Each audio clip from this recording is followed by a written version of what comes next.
Today is Wednesday, April 12th, 2023. My name is Tori Otten. I am the Archival Specialist of the Warren County Record Center and Archives. We are here for the Warren County Employee Oral History Project. I'm here alongside my coworker, Jennifer Baker. I am the Deputy Archivist. and if our guest today would like to introduce herself, My name is Alice Logan. All right, so Alice is here to talk to us today. So just for some general background, you've obviously already said what your name is. So when and where were you born, if you would like to tell us? I was born May 13th, 1956. I was born in Cincinnati, Ohio. Okay, and where did you grow up? Grew up primarily in Goshen until I was about 10 or 11 years old. Now my parents moved to California. So I went to California. I lived in Corona, California. And I grew up there until I went to high school. And then from high school, I went to college and went to high school and then joined the Army. Oh, very nice. So since you did work, well, obviously you joined the Army, how many years were you in? For 3 years. 3 years? Where'd you go to college? After I went to college, after I went to the Army, I completed 3 years in the Army with different places. And then after the Army, I moved back, of course, back to California where I had lived, and went to college at Mesa Community College. Got my associate's degree there. Awesome, nice. So then how did you end up back in Ohio? Well, I went gone through a divorce, and so my daughter, she was 4 at the time, so I moved her and myself. My parents had moved back to Ohio prior, years before that, so I figured I'd just come back to Ohio, and so my parents lived in Lebanon, and so I just moved and stayed with them until I got adjusted. So before you worked for Warren County, and as we've spoken of the military, did you have any other jobs? Maybe locally before you worked for the county? I did. I worked as a medical receptionist at a doctor's office because my associate's degree was in medical, strongly in medical. Then I worked in the doctor's office for a few years, and then I went to the secretary for Lebanon schools. I worked in their the due process secretary for their developmental with psychologists, where they did reports on that. Did that for a little bit, and then from then I went to as a secretary receptionist for the Warren County, Clinton County drug and alcohol program for about a year for them. And then from there I went as a secretary for a Middletown hospital, and I was with them for for probably about over 8 years. Worked as a secretary in the clinic for the prenatal and child health clinic for a while, and then after that, then I heard about my husband told me about the job at the sheriff's office, and I thought, well, I'll give it a try, because we were relocating. We were building a house from Lebanon. We lived in Monroe at that time, so Monroe. Then we moved to where we live now in Clarksville, and so I took a job at the sheriff's office. Well, so when did you start at the sheriff's office then? Approximately about July of 2006. 2006. And when did you technically retire? December 9th of 2022. December of 2022. Okay.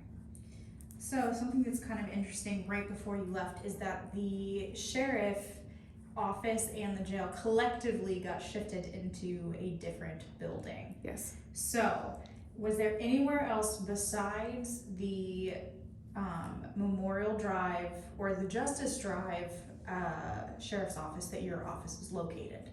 No, primarily we were located right with the old building on Justice Drive at that time. Yeah. So what were just for the record, what was your technical job title? Clerical specialist. I first did scanning. At the beginning, I just did scanning. We scanned such things as incident reports, crash reports, different reports of the sheriff, arrest reports. I would scan them in there. So I did that probably for about maybe 4 or 5 months, and then the position for the jail became open because they needed additional help. So I took that job as a full-time in the jail clerk. It's technically called clerical specialist for corrections.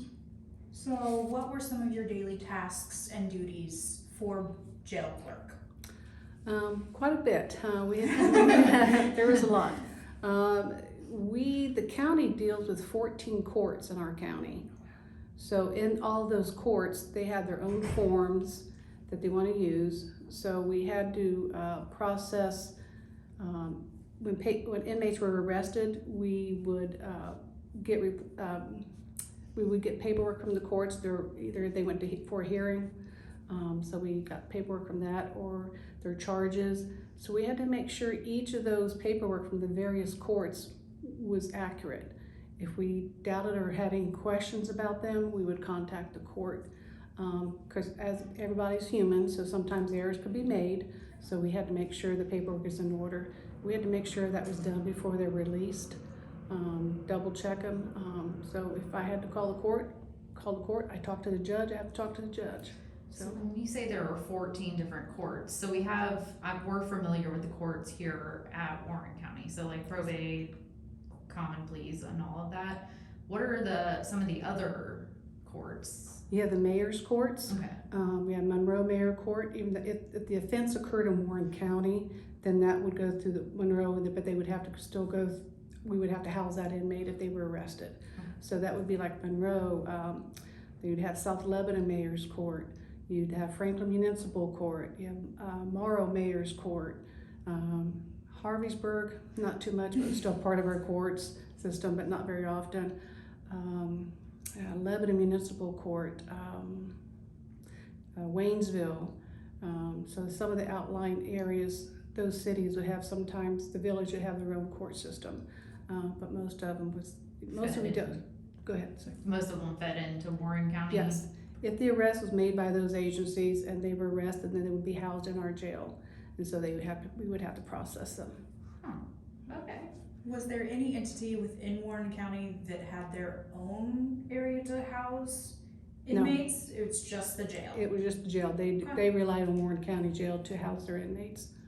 Interesting. I don't know why in my brain I assumed that Mason Yeah, might be I know. big enough to Yeah. house their No, Mason wouldn't. Mason maybe made the arrest and hold them. If they got court that day, then they would eventually transfer them to our jail that day. By the end of the day, they'd be transferred to our jail if they were going to hold them. So yeah, there was quite a few. Wow. Yeah, that is extremely interesting. Yeah. I had no idea. No, Yeah. same here. So it sounds like you were busy. What other things is there, I suppose, how long would the standard process be for you to have to handle dealing with one particular would it be that you handled one inmate at a time, or you would call an entity, be like, give me all your information for all of the arrests you've made today? Well, when the arrests are made, when the inmate is booked in, of course, they're fingerprinted and photos and properties, checking all that part of it. But my aspect of my job is mostly for the paperwork aspect of it. So if charges have to be filed within 48 hours. If we didn't have charges, then we had to release the inmate. So that's up to the officer to make sure he goes to the court and file charges with the court. And then in turn, the court would send us the paperwork, what charges he's being faced with. And then we would put into our system, our jail system, when that inmate would have court. It depends. Each court had their own specific days or times when they would have court. If they didn't post bond, then they stay in our jail until they had their initial hearing. So that could range. Usually they have a court. Usually within, I would say, probably within 48 hours, they would go to court, depending what day they were arrested on. Obviously, the courts don't have courts on weekends, so it just depends on. Sometimes some courts, it may not be for 7 days where they have court, depending on when that court had him. Interesting. Guess I never considered all of the things going behind the scenes. A lot of moving parts there. Yes, our minds are so blown every time we talk to someone from the court systems, because we just have not comprehended the amount of work that you were all putting in and how things get done. And so it sounds like you in particular were a very large part of making sure things were running on schedule. Yes. The clerks, and like I said, many people don't know that. I mean, the clerks the sheriff's office and the courts rely on our clerks, to make sure everything is in order. When that inmate walks into that door to get booked in, we have to make sure everything is in order as far as the paperwork is. And like I said, sometimes if we don't have the paperwork, then we contact the courts. So you guys like a final checks and balances for them then, when it comes to that? When Would you- it'd is be that what prior you to would the, say? yeah, prior to the release, like once, let's say that, if he's being held on, it depends what charges are being held on, if it's misdemeanor or felonies. Obviously, the felonies goes through a different process. The felonies sometimes can go through the lower courts, but then the judge will not make a decision, because what happens, they will have to go transfer the case files to the common pleas court to see if they're going to be indicted. That process can take, legally can take up to 32 weeks, but normally it's 4 to 6 weeks before we hear if they're going to be indicted or not. The grand jury meets on Fridays, so they only review whatever packets they have for that particular day, and that inmate's turn may not be up at that, so he has to wait a while. So if he doesn't bond out, then he has to wait till he hears from the grand jury. Now, if it's not a felony, let's say hypothetically, if it's not a felony, then they're just misdemeanors, then they go to the court. And like I said, usually within, let's say for instance, county court, they're arrested on the weekends, then Monday they'll have usually county court has hearings at 9 a.m. in the mornings on Mondays, Tuesdays, Thursdays. On Fridays is at 2:30 in the afternoon. So they'll have a hearing. And at that time, the judge will either release them on his own recognizance or set a bond. Then we just based on that. Once we get the release, or if he's going to continue, we get the bond information, and we enter all that information in the computer. If he's going to be released, they fax that to us. Once we fax it, then our process is that we verify the paperwork is in order, and then we run them through with leads. If you're familiar with leads, it's kind of like the law enforcement system that they see if there's any active warrants or something. So we have to run them through leads to make sure there's no active warrants. If there's no warrants, then we can go ahead and process release. We take the packet, we give it to the booking officers, and then they process his release from there. With the amount of work that's occurring that all of you have been doing as clerks, is there night work going on, or do you all somehow manage to fit that in between 8 and 5? Yeah, well, in the beginning, there was only one clerk who worked for the jail, for the sheriff's office and the jail corrections. That was Judy Lehman. Then I was the second person that was hired, because the volume of the paperwork and the census was increasing, so they hired me. And then then it was just the two of us. And so our hours, usually she worked 8 to 4, Monday through Friday. And then my hours would vary. Mine would be like Tuesdays, I would have to work, at that time, they changed, but at that time I worked 12 to 8 on Tuesdays. Thursdays I had to work till 7, because Franklin Court has court on Tuesday evenings. So someone had to be available in our office to receive those paperwork, the updates from the court. Right. So our hours varied. The second clerk would vary through Monday through Friday. Are there still just 2 clerks? No, Okay. no, not anymore. Okay, I was gonna say, wow. It is very hectic in our job. After Judy Lehman left, she was there for a while, and then she transferred to another department. So then they hired another person. So it was still 2 persons, and then that person obviously didn't like the job. Sometimes they don't realize what they're doing, so it's kind of like, you have to understand what we have to go through. And being in the jail, some people are skittish.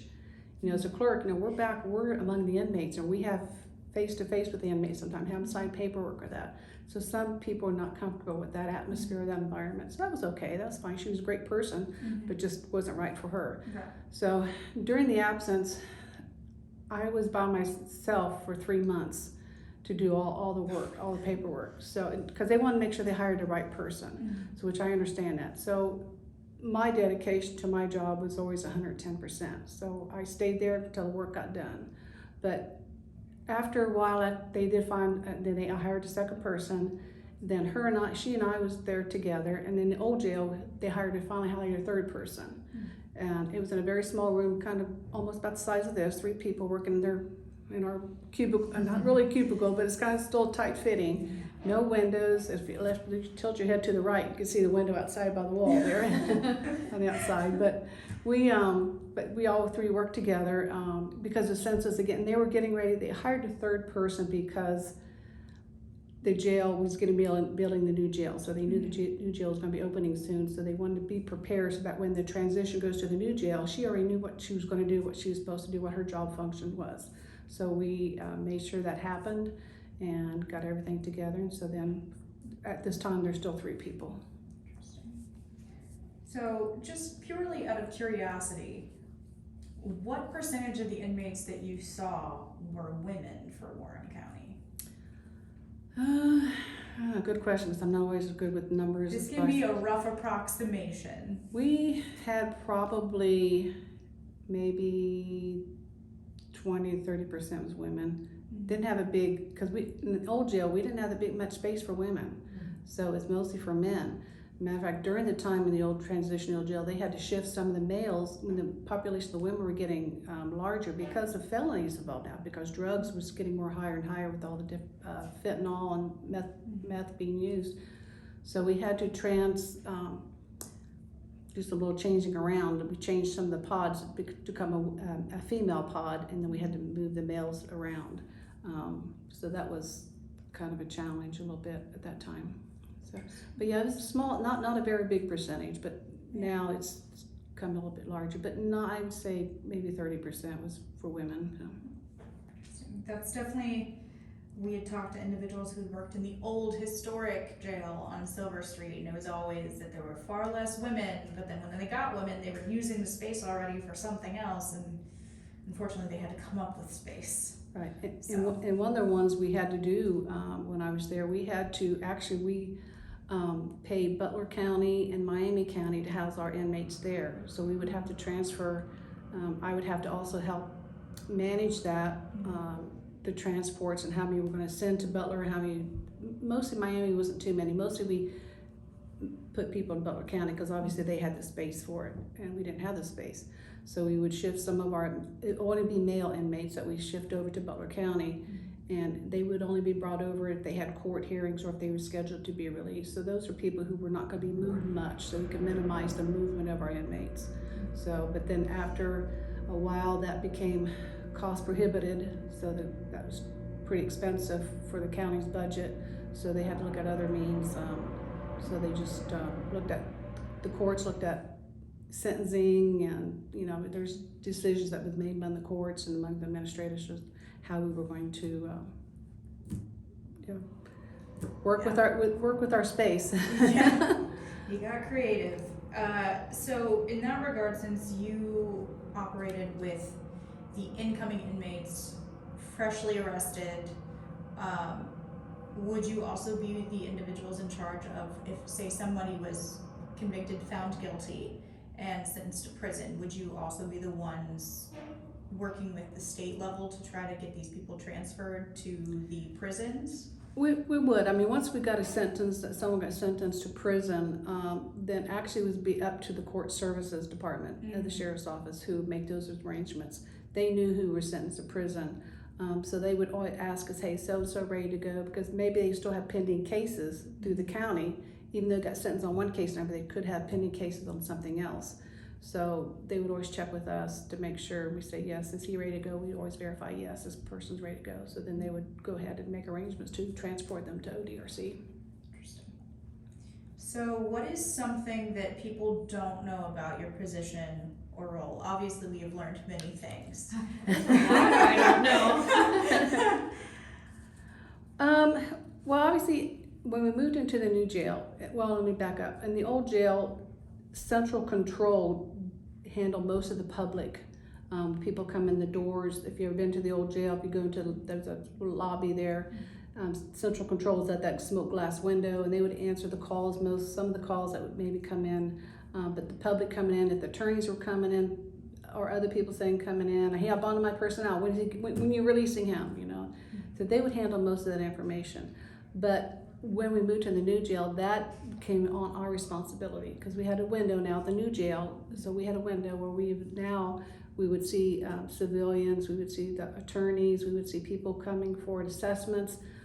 So we had to coordinate, see if it's okay. We had to check the attorneys, we would check their credentials and make sure they are who they are. Make sure their barcode was active. If their bar card is not active, they were not allowed to see their client. There was one time we had to refuse one person because he practiced in Kentucky, but he was coming to Ohio to see a client he was representing, and we had to tell him, say, no, we can't see him. And he was not happy, but he understood, so he called his boss, who was in Kentucky, but also practiced in Ohio, and so he had to make him come, his boss come, so he could see the client, the two of them would see the client together. So, Yeah. So there's things that we had to go with with the public. Dealing with public, we get people who's very angry. I had someone who cussed me out because they wanted to know when their loved one was getting picked up by another agency, that he was being held on a holder from another agency from northern part of Ohio. And we can't tell them that's going to happen, obviously, because that's security reasons. So they were not happy about it. So she left, came back, got her mom, brought her mom in, like that was going to be the whole, I saw the whole problem, brought mommy in. So mom came in and she said, I want to talk to your supervisor. And so lo and behold, my supervisor wasn't available. So I said, look, here's what unfortunately, that particular case, that agency was already in our booking area picking up their loved one, but I couldn't tell them that. Because understanding security reasons, they don't want them to be follow their loved ones all the way up to where they're going for security of the officer. So I said, look, I'm 110% sure he's going to get picked up. I said, I want you to wait about another 24 hours or more. And I said, I'm pretty sure you'll probably get a call from him saying, hey, I'm now in such and such jail. Yeah. And but they calmed down, they apologized to me. So there's things like that we deal with the public at times. So it was quite interesting. High tension by the sound of things. But some of the things you mentioned that people don't know are for our job. We are really, the clerks are the court liaison personnel. So like I said, we are very detail oriented. We have to be sure the paperwork is involved. And that person won't get released. It may hold up the release. If they're supposed to be released but we don't have the paperwork and the inmate says, hey, they released me today. There's times we call the court, we can't get a hold of anybody. I'll call somebody at their home. If I get a home address or a home phone number, I'll call them. But if I can't get a hold of him, he won't get released until the next day. So that's real important why we have to tell the courts, please list the paperwork that you're supposed to, because that would, possibly violate their rights. But since we didn't have an order to release them, we were within our rights to hold that inmate in jail until we got the paperwork. So that's sometimes pretty interesting. Try to think of, there was sometimes interaction with inmates. There are several times when in the old jail, the booking, if you've been in the old jail, again, like I said, you go into the doors, double doors, that you're let in by the control officer. There's inmates being booked in. It's a very small area, it's not very big. So it's very tight, and you've got like 3 holding cells, and then you have the booking area, and then behind there was change out rooms, and then by that there was like the restroom where they shower them out, where all inmates are showered, given head lice, shampoo, and all that stuff. They're all lice. There are times when it gets very angry, the inmates they'll get agitated, maybe they're having withdrawal symptoms. So there's a lot of things we were interacting with when we're up there trying to do something else, and the other inmate having to sign papers for the court or doing notary service. We have to be aware of all of our surroundings. If something happens, if there was a couple of times an instance happened, I immediately left the booking areas to let them do their jobs. I'm not involved interfering with anything. So sometimes people don't realize that we are in contact with the inmates that way. We have to just be care of our surroundings. In the new jail, much better, much better atmosphere. You feel more safe, but I've never felt unsafe the whole time I worked there, because I know I got to know the corrections officers real well, and I know what their routines are. So you make sure you trust their instincts. You know what they're doing. So you just, as clerks, we kind of step back a little bit, but it's interesting to see some of the processes that go through. Yeah. Did you ever have to help with any processing if, say, they were lacking in hands that day? No, we're not allowed to, because they have special training than what we do, so we're not allowed to get involved in that, because that's just not, they want to protect us as well, so we try not to get involved. We just kind of stay out of the way. Yeah. Did you learn a lot of this on the job when it came, I mean, it's kind of like a situation to situation. A lot of it, yes, on the job, but we also have training. We go through training classes that we have once a year, several classes we take that to learn the do's and don'ts and watch out for behavior and issues. And if they're getting real agitated, you can see what their body's doing and saying, oh, I better step back here. I think they're getting a little, something may happen. So Yeah, I mean, I'm just thinking of like if you see a job opening for a clerk's type of job, these are, I mean, obviously you understand where you're going to be employed, but yeah. I think those are probably things that a lot of people aren't considering No. in the process. So that's so interesting. And that's why several of us are clerks, we mentioned to our supervisors, it may be best when you are going to look at hiring a clerk or a clerical specialist for the jail section, maybe have them come shadow with us, just if they're willing to do that on a volunteer basis, just to come maybe just for an hour or two, just so we can kind of show them what to look out for. Do you really want this type of job? Yeah. Because I think that'd be great if they could implement that. So. Yeah, I mean, I feel like it would take a very specific type of personality to be able to thrive in that sort Absolutely. of environment. Absolutely, yeah. My mind is just like reeling with this information. I'm imagining that you all have to be very collected individuals to maintain your calm. Don't get agitated when you're near potential agitated individuals, and just very calm people Yes. to be back there. Yes. Or Your at least poker- present Yeah, calm. Because your poker face is probably amazing. Yeah, because anger doesn't, or retaliation doesn't solve anything. So you have to understand the inmates, that their mentality at the time and they're arrested, they're angry, they're mad, they got so many, going through so many emotions. So you just have to just be a good listener, be aware of what's going on, and just let them say what they want to say, and you try to calm them down with other words. Interesting. You guys are definitely jacks of all trades. So you've already spoken a bit about how you worked with one particular clerk at one point, but also that you got to know the correctional officers very well in that setting. Are there any coworkers, managers, anybody else that you worked with that really had an impact on you? Well, I don't particularly say one person, because all as a team, we all work together as a team. When I first started, Randy Turnbow was the warden at the time, Major Turnbow. He there was only for a few more months after I arrived there as command staff. He left, and then actually Major Tench filled in his position for a little bit, and then he was great to work with.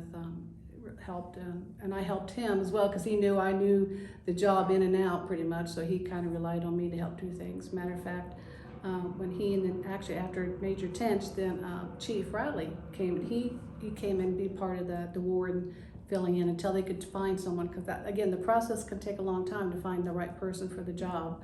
So when Chief Riley, when he filled in, we worked together on, I helped him implement a job description for the jail clerk, what I did. So we kind of worked together on what kind of things I did. And because again, nobody really, with all different change in staff, command staff, nobody really knew what we did on the inside. We kind of, we just rely on the clerks and they know what they're doing. Okay, so You got a lot done. So we had a lot. So we had to do a lot, to get that done. But I think overall, everybody, like I said, the corrections officers, all of them, from the sergeants to lieutenants and majors, they all was. I think all had impact in little ways, in different ways. Sounds constantly exciting. Yes. Never dull moment.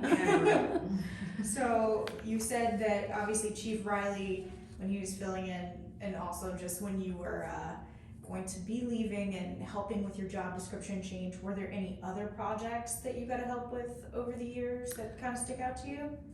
We worked on, we had state inspections every year so I helped with that a little bit, getting the data, and that sometimes took, in the beginning when I first started, it took a lot to do that part of it yet. How many inmates were arrested, how many were drug related, how many were felonies, how many were misdemeanors, how many of them were, what race were they, what ages were they, all broken down. So we had to get all that data and get it together so we could give it to the state.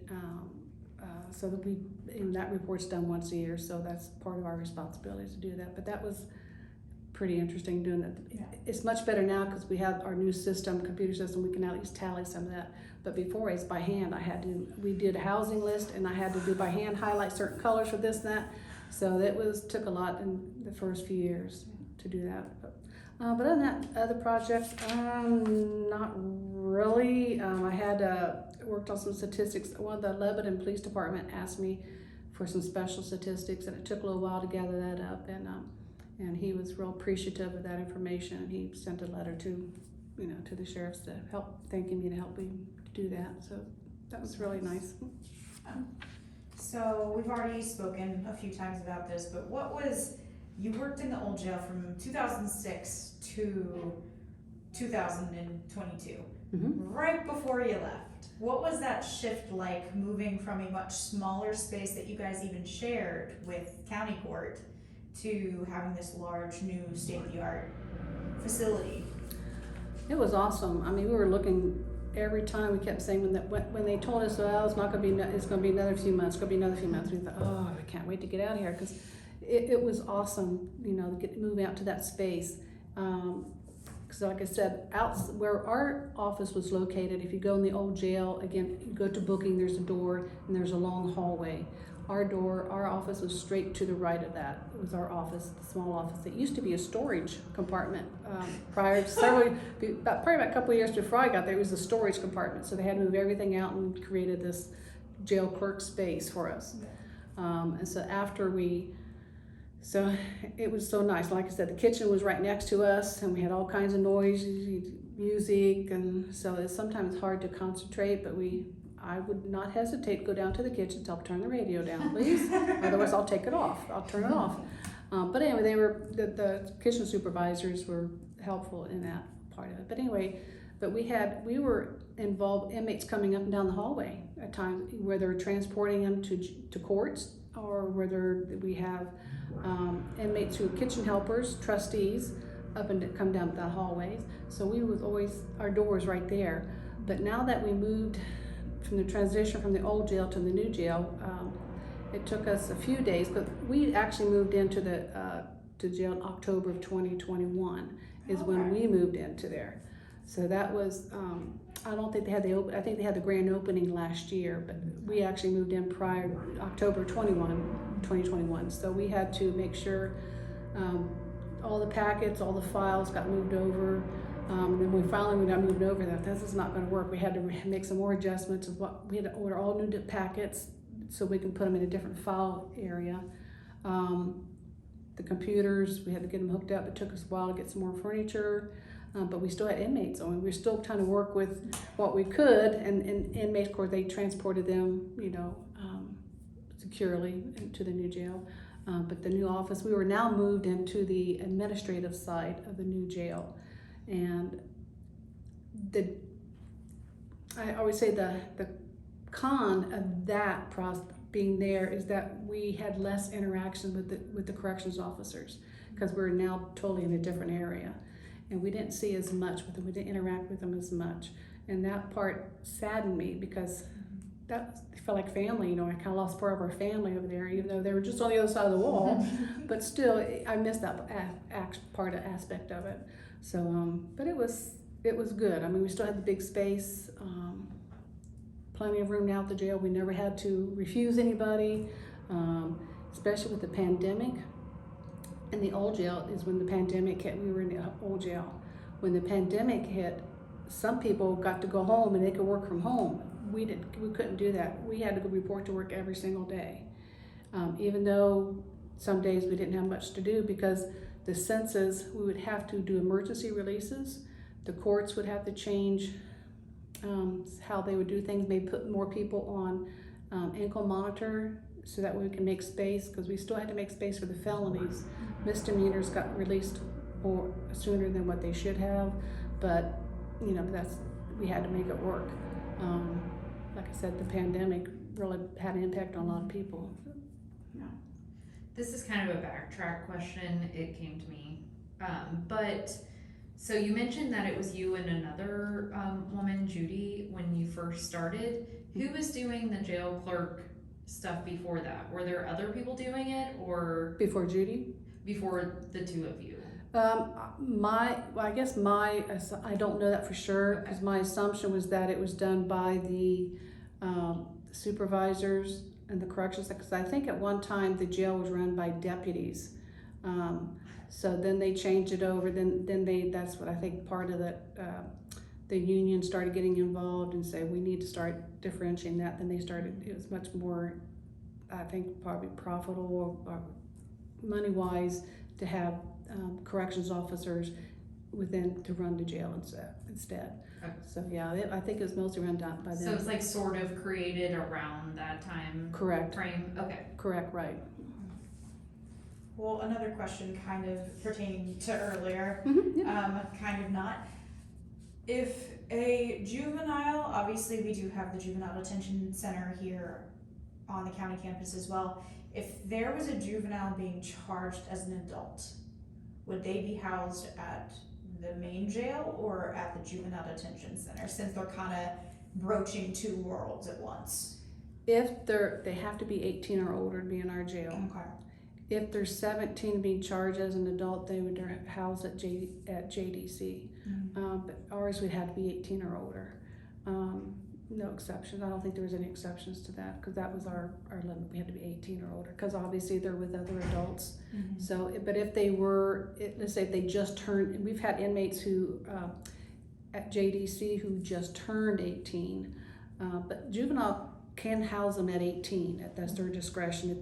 But if they feel at the age of 18 they're compromising other inmates, the younger youth there, then they ask, hey, we want him to be housed in ours, so that we would house them, but they would have to be 18. We've had we had several cases, that high profile cases. The one, if you remember, Austin Myers, he was sentenced to death. He just turned 19 when he was in our jail. He just turned 19, so he was housed. He was the youngest, and he's the youngest who's ever been sentenced on death row for his actions, what he did. In the jail, is there any way to isolate individuals, such as like a solitary confinement situation? Yes, they do, depending on, especially like if there's sex offenders involved in that. Mm-hmm. So they do house them in a separate pod or separate cells, and that they would isolate them, or if they're going to be harm to themselves or to others, depending on the circumstance, depending on the charges, because they do a classification by charges. When they're booked in, they will see what their charges are, and it's by number system. They get points to whatever misdemeanor, whatever felony charges they have is by point system. So if they go to a certain point system, then they're housed in either minimum or maximum, medium. I think it's maximum. They do different now. I'm trying to think of the old ways and the new ways. They have a minimum, a medium, and a maximum pods areas. So depending on those pods of where they be housed at. If someone were of a higher profile case, would that then require more work from you? No, not for me, because I still paperwork now. For the officers, they may have to. I know in the new jail sometimes they may have to have a corrections officer, an additional correction officer work beyond whatever census we have. So many officers are work on each shift depending on what our census are. But if we have an inmate who is high security or threat to themselves, so they threaten they're going to commit suicide, then we put them on a one-on-one watch where an officer will stay with them and watch them. Well, moving on a bit from very specific departmental questions. Sorry, we're just incredibly curious people. You're fine. So some more broad questions, more about the county as a whole. What would you view as some of the highlights of your time with the county? Bear with me for just a moment. I have to look at my notes because of some things I had to write down. We love note taking. Let's see here. Highlights. Probably the first one would be, sadly, was that Sergeant Brian Dooley. He was killed in action. That happened during my work at the sheriff's office, and it was very, very hard to deal with among many, and especially when you have to encounter the inmate who caused that death. So a lot of it was hard on the corrections officers, but we did, we had to still do our job, and you can't treat the inmate any differently than the other inmates, but you still had to maintain awareness and alertness. I did attend his funeral and stuff, many of us did, so that was a hard part. I guess another one, I think, like I mentioned before, high profile cases. During I was there, Austin Myers, Ryan Winmer, Terry Froman, if you remember those, any of those cases, it was pretty hard. Then sometimes, go ahead. So when you had those high profile cases, did you ever get questions in your personal life about those inmates? So like if you were at a party or something after hours, would anyone ask you about stuff like that? No. Or was it? No, we don't talk about it. Okay. I mean, outside work, and unless the case has been resolved, they've been sentenced. If it's during the still case is still pending, we don't talk about it. We're just not allowed to do that. So, not that I'm that social, but but it is. But afterwards, but it's still interesting, the cases. Yeah. Like on Terry Froman, I've had face-to-face interaction with him. Because he wanted papers signed and stuff, but I was not treated any differently. Didn't treat him any differently. Although we knew he was. From looking back now, seeing the guilty part of it, what all the stuff that he did. That's what's interesting about our case. We get to see some of the information, of the details of the cases, and the charges, and what happens, and especially in the sentencing part of it, we get that aspect of it. So that was part of interesting. Some of those cases was part of interesting part of my job, looking, at that. You don't realize the judicial system until you start reading up on some of the cases and see what happens. Probably another thing, I was able to shadow with Carl Harris, the prosecutor's office. I got to shadow with him to learn more about my job. I asked if I could volunteer, if I just on my own time or whatever, to see how the system works. So I did. I got to work with him, and he showed me being in the courtroom, what his job was about. Also learned what a pre-trial and a conference hearing is, where you go inside the pre-trial and the conference hearing. Sometimes it's in the judge's chambers, where the prosecutor and the defense attorney meets with the judge to find out if there's any new changes. If there's going to be a plea, then we move up into open court, and then we announce those changes on record in open court. If there's no changes, then they go off on their merry way. So that was part of the process, how I learned a lot how that works. People don't understand that, how come, when's his next court date? He already had a pre-trial. You can have many pre-trials, and you can have many conference hearings. So the public doesn't understand that. So when we answer the phones on a daily basis, we have to explain all that process sometimes to the public. Would there ever be a situation where you would have to be pulled into an active court case, like say in the courtroom for something? Or No. Okay. No, not at all. I was hoping you would say that. No, not at all. No, because I was not a witness to anything or that. So no, not at all. But then the last highlight, if you don't care, the last highlight I had on my notes.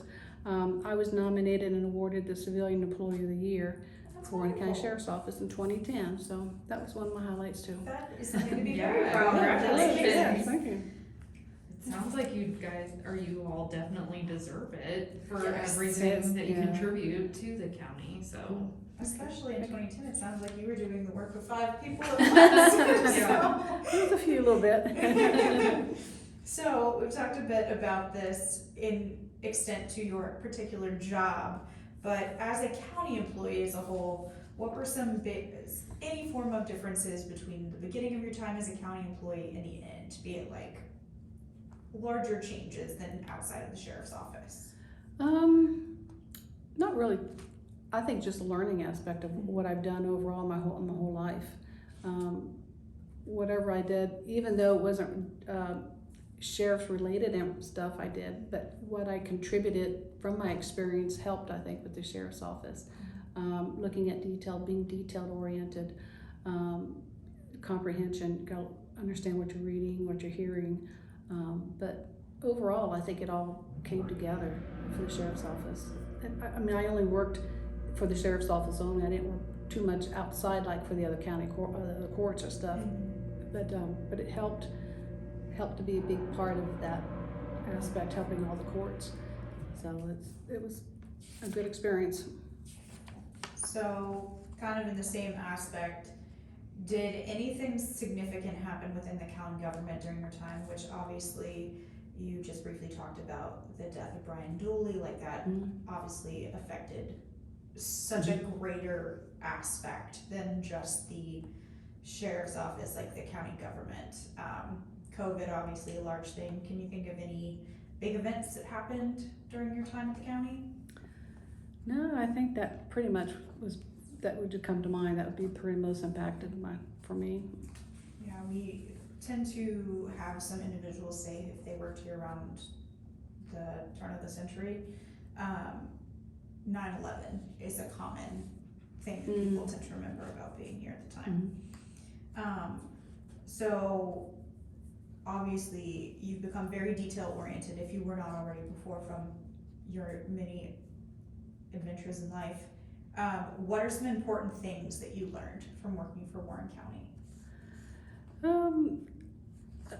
I learned more about the judicial system, how it works, and you also can have a better understanding of the inmates, because some inmates, doesn't necessarily mean if you're an inmate you're a bad person. I mean, we all make mistakes, and so you understand that sympathetic side for the inmates, and it was nice to know the inmates when they did accept their responsibilities. We've had several who would come back and they would say, hey Miss Alice, how you doing? And I said, what are you doing back here? And they said, well, I messed up. I go, okay, well from here on you're gonna do better. And I've had inmates who are success stories, who come back, who's being a mentor now to the other inmates. So that was a nice part about being in the new jail. They come to the window and say, I recognize you. And they go, remember me, Miss Alice? And say, yeah. So we talked about those stories, and so for me, that's a success story for the inmates, that they're not always bad. So it was nice to learn about the whole process, and it was good. I can see how that would be very rewarding. It was. So what do you miss the most about working for the county? You've had a couple months to have thoughts on it. I miss the interactions with the court personnel and other professionals, parole and all that, and I talk with them on a daily basis, so I miss that interaction. And some of the co-workers, obviously, I miss, but honestly, I think it's most the public. I mean, I've always liked to be a people person, I think.